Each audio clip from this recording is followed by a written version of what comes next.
One of the most promising cryptocurrency projects that stormed inside top 20 is none other than Avalanche. But this one doesn't involve snow. Jokes aside, after this video ends, you will have full understanding of Avalanche, even if you are a complete beginner. The reason is that every video on Bitcoin Academy is 100% beginner friendly. So without wasting time, let's dive inside our very first topic.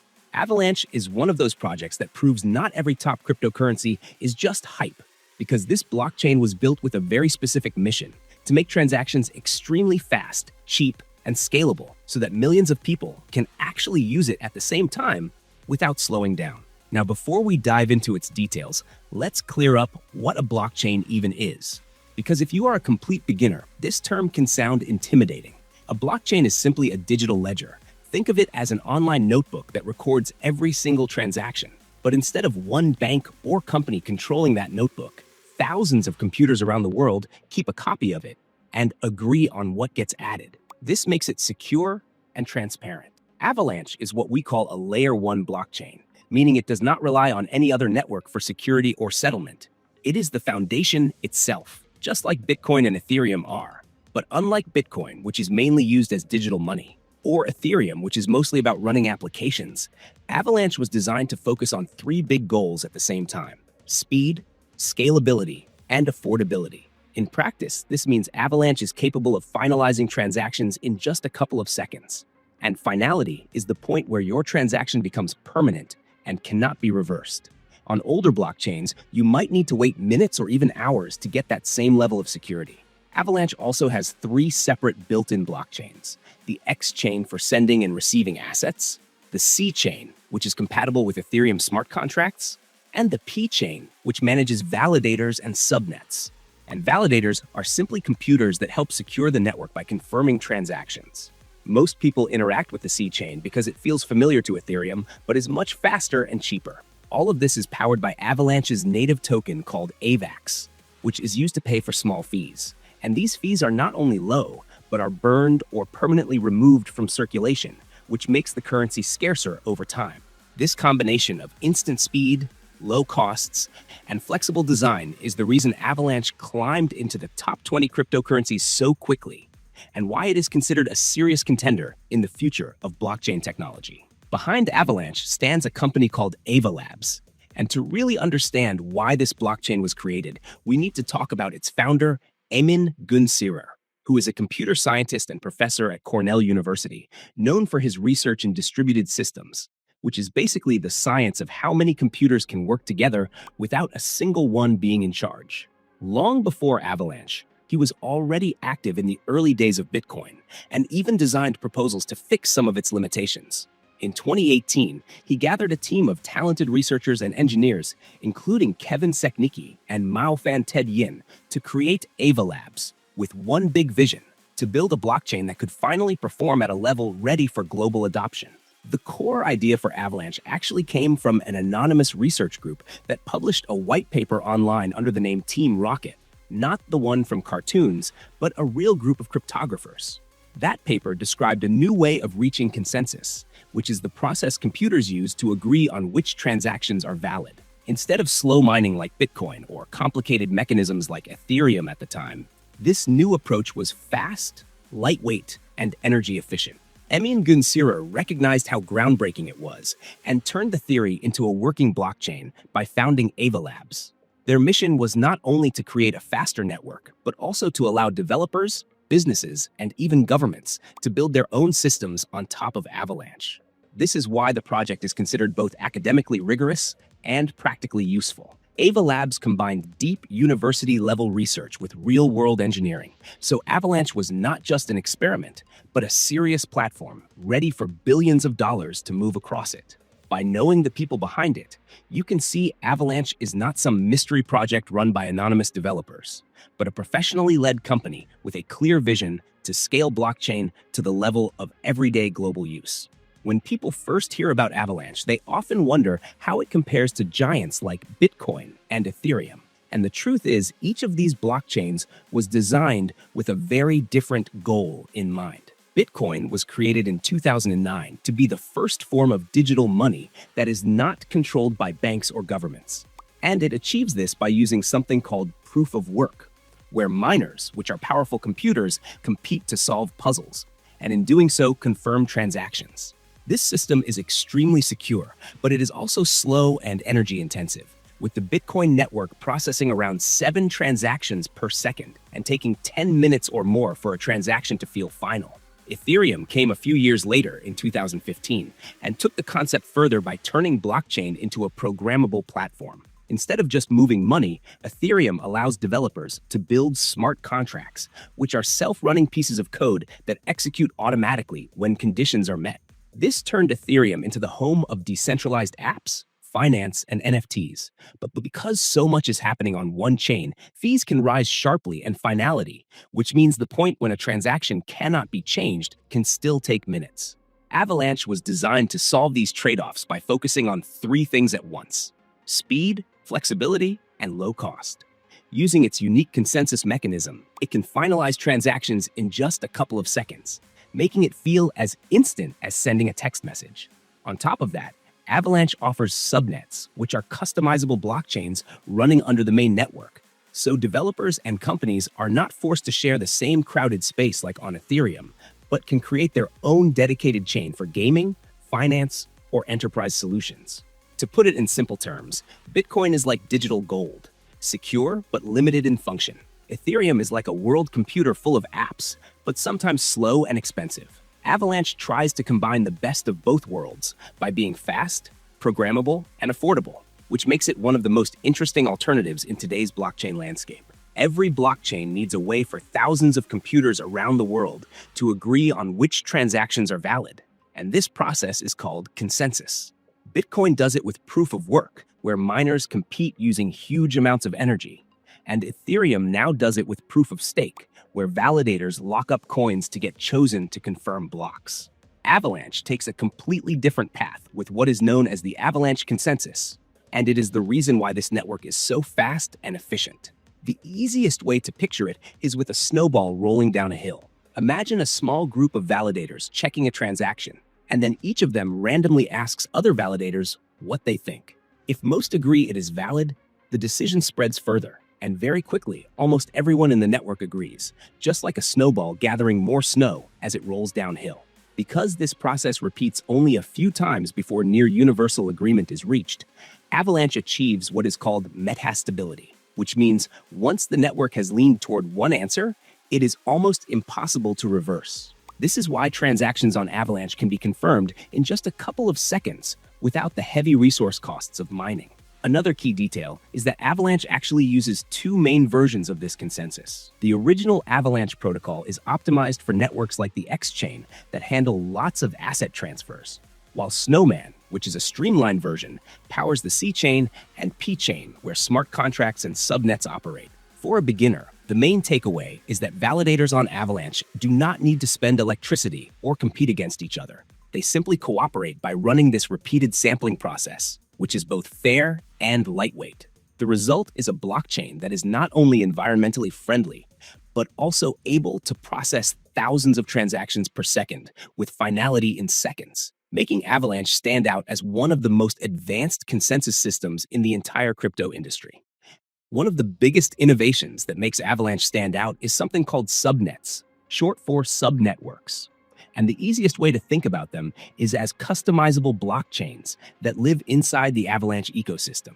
Instead of everyone competing for space and resources on one single chain like Ethereum, Avalanche allows developers, companies, or even governments to create their own dedicated blockchain that still benefits from the overall security and speed of the network. For beginners, this might sound complex, but picture a highway with many lanes. On Ethereum, every car is trying to drive down the same lane, which causes traffic jams and high toll fees. On Avalanche, subnets give you the ability to open your own private lane, where you can set the speed limit, the toll cost, and even decide which cars are allowed to enter. In practice, this means a gaming company could create a subnet where transactions are nearly free and optimized for in-game purchases, while a financial institution could build one that requires strict identity checks for every user. Subnets are run by validators, which are computers that stake Avalanche's native token AVAX to secure the chain. But each subnet can decide its own rules, including which token is used to pay fees. This flexibility is a big deal because it allows industries that normally could not touch public blockchains, like banks or governments, to design networks that meet their regulatory requirements while still connecting to a larger ecosystem. Avalanche also developed technology called Avalanche Warp Messaging that lets subnets talk to each other directly without needing third-party bridges, which improves security and speed when moving assets or information between them. For the average user, this simply means Avalanche is not a one-size-fits-all blockchain, but a platform where thousands of specialized blockchains can exist side by side. This concept of subnets is why many people believe Avalanche could scale to serve everything from games and finance to national digital currencies, all while keeping the user experience fast and cheap. Every blockchain has its own native currency that powers the system, and for Avalanche, that token is called AVAX. Think of it as the lifeblood of the network. Without it, nothing would run smoothly. The most obvious use of AVAX is paying transaction fees, which are the small costs you pay every time you send funds, interact with an app, or deploy a smart contract.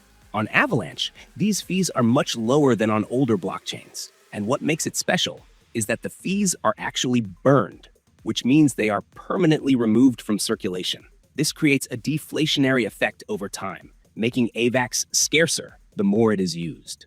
But paying fees is only the beginning. AVAX also secures the network through a process called staking, which for beginners can be explained as locking up your tokens for a certain period to help validators, the computers that confirm transactions, keep the system honest and reliable. In return for staking, you earn rewards in new AVAX, similar to earning interest from a savings account, except it also strengthens the blockchain itself. Another important role of AVAX is governance, which means giving holders a voice in deciding upgrades or rule changes within the ecosystem.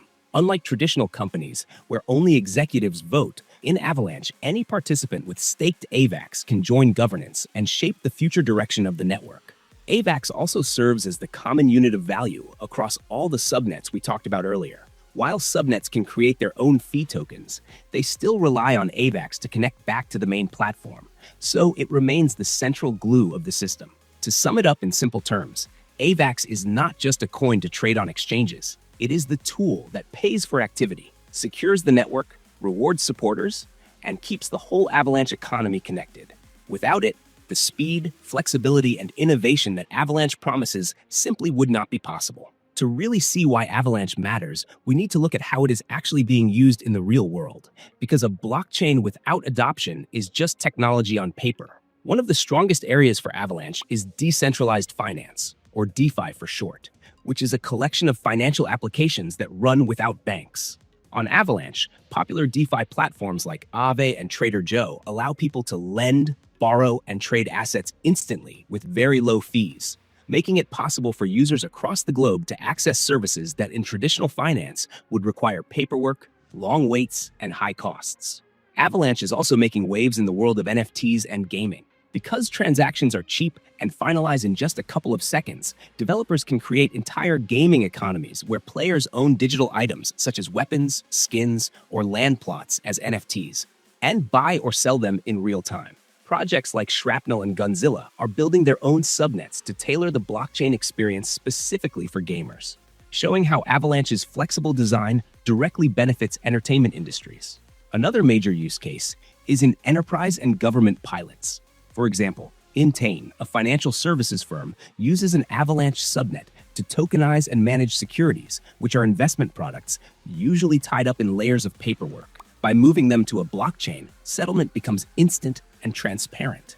Governments and institutions have also begun experimenting with Avalanche for central bank digital currencies, because subnets allow them to create permissioned networks where only approved validators can participate, meeting regulatory needs without giving up blockchain speed. Even in cross-border payments and remittances, Avalanche offers near-instant transfers at a fraction of the cost compared to traditional systems. What all these examples show is that Avalanche is not just a theoretical idea, but a living ecosystem with real companies, developers, and users building on it every day. Whether it is DeFi, gaming, NFTs, or enterprise finance, Avalanche has positioned itself as a blockchain that solves problems across many different industries. When people talk about Avalanche, one of the first things they highlight is its incredible speed. And for beginners, this comes down to two important ideas: transactions per second, and time to finality. Transactions per second, or TPS, measures how many payments or interactions a network can handle at once. Bitcoin, for example, processes about 7 per second, and Ethereum handles around 30 on its base layer, which is why they sometimes feel slow or congested. Avalanche, on the other hand, can handle thousands of transactions per second, putting it in the same league as traditional payment networks like Visa. But raw numbers do not tell the whole story, because what really matters to the user is finality, which is the moment when your transaction is permanently confirmed and cannot be reversed. On Bitcoin, this can take up to an hour if you are waiting for multiple confirmations, while on Ethereum, it can take several minutes depending on network activity. Avalanche finalizes transactions in just 1 to 2 seconds, which makes it feel instant, like sending a text message that shows delivered right away. The reason this is possible is the Avalanche consensus system we explained earlier, where validators quickly converge on a decision by sampling each other instead of running heavy computations or waiting long rounds. For someone trading assets, playing a blockchain game, or making a payment, this means no long delays and no uncertainty about whether the transaction will stick. Fast confirmation also reduces the chance of failed trades or double spending, which improves trust in the network. In simple terms, speed on Avalanche is not just about bragging rights. It is about delivering a user experience that matches what people expect from modern apps and payment systems. This is why many developers and businesses are choosing Avalanche, because if you want to build applications that feel instant and reliable, you need a blockchain that can keep up, and Avalanche is built precisely for that purpose. Even though Avalanche is one of the fastest growing blockchains, it is important to look at the risks and downsides so you can have a balanced perspective, and not just the highlights. One of the biggest challenges Avalanche faces is competition. Other blockchains like Solana also focus on speed and low costs, while Ethereum has built a massive ecosystem with thousands of developers and a growing number of Layer 2 networks that scale it even further. This means Avalanche constantly has to prove why projects should choose it over alternatives. Another concern is centralization, because while anyone can technically become a validator on Avalanche, the minimum requirement is 2,000 AVAX tokens, which at times represents a very large amount of money, making it harder for smaller participants to join. Compared to Ethereum, which has hundreds of thousands of validators, Avalanche has far fewer, which raises questions about how distributed its security really is. Avalanche also does not use slashing, which in simple terms is a penalty that takes away tokens from validators who misbehave. And while some see this as user-friendly, others argue it could reduce accountability. The ecosystem itself, while active, is still smaller than Ethereum's, meaning developers and users may sometimes face fewer app choices or less liquidity when trading tokens. There is also the risk that subnets, while powerful, could fragment liquidity, with different tokens and assets locked inside separate networks instead of one unified pool. Finally, like all blockchain projects, Avalanche is not immune to regulatory uncertainty. If governments decide to strictly regulate or restrict how subnets are built, it could slow down adoption, especially in sensitive areas like finance. None of these risks mean Avalanche cannot succeed, but they show that the project must continue to innovate, expand its community, and address these challenges to stay competitive in the ever-changing crypto landscape. When comparing Avalanche to its biggest competitors, it becomes clear that every blockchain is trying to solve similar problems in very different ways. And this raises the question of whether Avalanche can hold its position in the long run. Ethereum, the second largest blockchain after Bitcoin, has the advantage of being the first to introduce smart contracts. And today, its ecosystem is massive, with thousands of apps, developers, and billions of dollars locked in decentralized finance. On top of that, Ethereum is being scaled through Layer 2 solutions like rollups, which handle transactions off the main chain and then settle back on Ethereum. These solutions offer low fees and high throughput, but they come with long withdrawal times and added complexity. Avalanche instead offers fast finality directly at the base layer, plus customizable subnets that let developers launch their own dedicated blockchains without relying on Ethereum for settlement. Then we have Solana, which, like Avalanche, is known for speed and low costs. Solana's design is monolithic, meaning everything happens on one chain, which allows huge throughput, but also makes it vulnerable to congestion or outages when traffic spikes. Avalanche takes the modular approach, allowing many subnets to share the load and communicate natively with each other, reducing bottlenecks. Beyond these giants, there are also projects like Cosmos and Polygon that promote app-specific chains. But Avalanche differentiates itself with a more unified validator set and its unique consensus. For developers and businesses, the choice often comes down to trade-offs. Do you want the largest community with Ethereum, the raw speed of Solana, or the flexibility of subnets on Avalanche? To stay relevant, Avalanche will need to keep growing its ecosystem and attracting both users and institutions.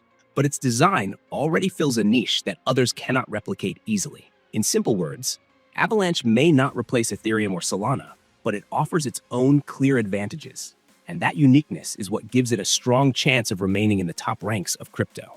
Looking ahead to 2025 and beyond, the future of Avalanche will largely depend on how well it continues to grow its ecosystem and attract real-world adoption, because technology alone is not enough without users and developers building on it.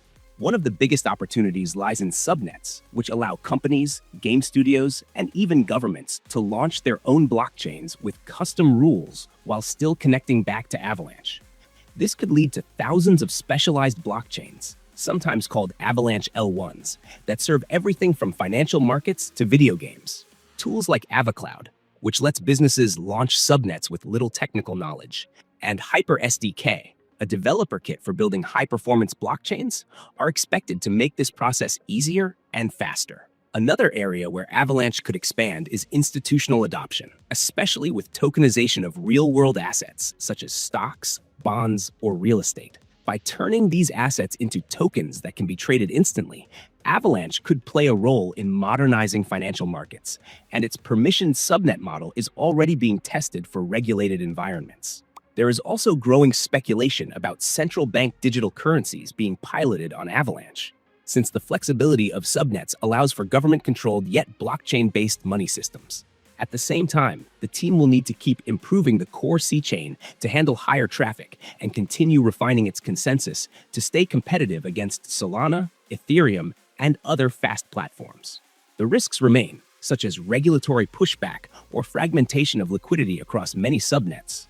But if Avalanche can manage these challenges, its unique design positions it as one of the few blockchains that can scale to billions of users. In simple words, the future of Avalanche could be one where it becomes not just a cryptocurrency project, but an entire ecosystem of interconnected blockchains, powering finance, gaming, and global payments at lightning speed. And just like that, we have reached the end of today's video. You now understand Avalanche from the basics all the way to its future potential, giving you knowledge that most people in crypto still do not have. If you want to keep learning, make sure to watch one of the 2 videos that just popped up on your screen. They will give you even more insights into this space. Also, do not forget to subscribe, like, and leave a comment to support the channel. Thanks for watching, and see you in the next video.